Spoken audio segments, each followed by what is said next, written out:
I first became interested in the metaphor of the falling leader when watching the Netflix series The Chair, in which Sandra Oh plays the role of recently promoted Professor Ji-yoon Kim, a Korean-American woman who has taken on the role of chair of her university department at a time of budget cuts and declining student enrolments.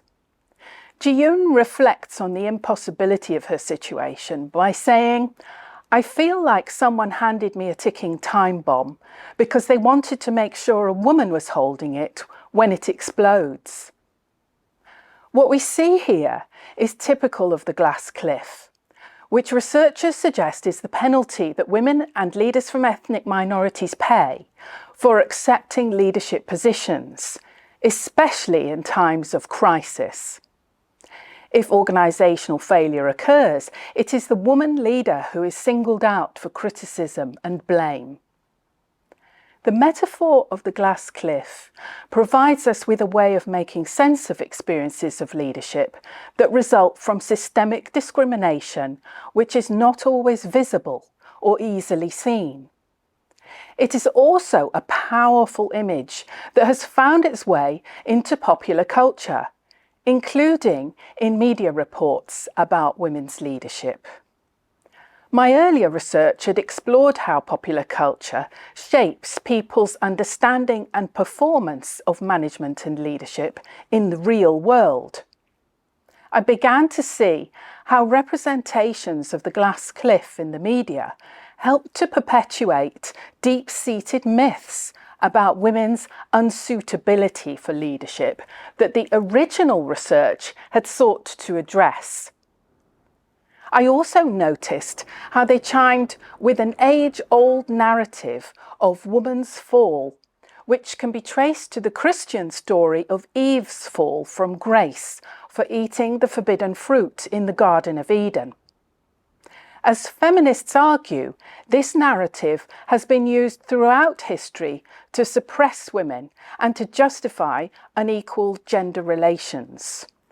However, they also suggest that the project of feminism involves rethinking these narratives in ways which are empowering to women, which is what we seek to do in this paper. Together with Amanda Sinclair and Sheena Vachani, I began to explore alternatives to the metaphor of the fall through the feminist theory of refusal.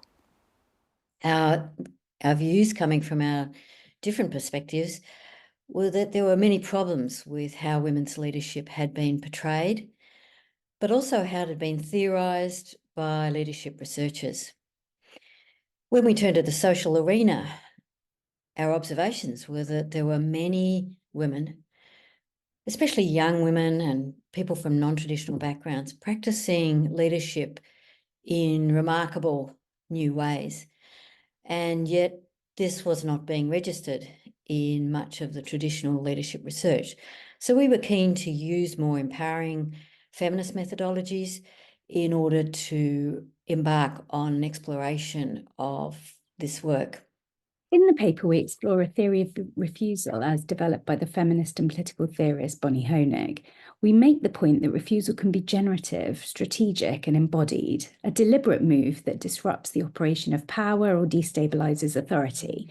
And in the context of leadership, we make the argument that refusal is not simply resistance. We have a rich landscape of language for understanding resistance, both empirically and theoretically, that focuses on resistance as deliberate opposition or defiance towards deep structures of power. And whereas resistance seeks to undo established relations of domination and power, refusal denies their legitimacy in the first place. So rather than being defined solely as a response to authority or an updated version of resistance, a leadership of refusal embraces the social and political context by which women leaders seek recognition, representation, and equality. And for Bonnie Honig, informs a long, temporal, and collective arc of embodied actions that are aimed towards achieving systemic social transformation. One of our examples is of Julia Gillard, former Australian Prime Minister. Gillard had been subject to a very sustained campaign to precipitate her fall from leadership by the opposition in Australia, but also by media. And yet, with her now famous misogyny speech, in which she repeatedly declared, I will not tolerate accusations of sexism from this man, and concluding the speech with not now, not ever, which of course has become a powerful, influential rallying cry for women across the world. We argue that that shows that here is a good example of a woman helping to recraft or remake the narrative of her leadership. We argue that the metaphor of the glass cliff has become performative, helping to constitute as well as to describe women's experiences of leadership. But these representations of women's leadership only tell a very partial story.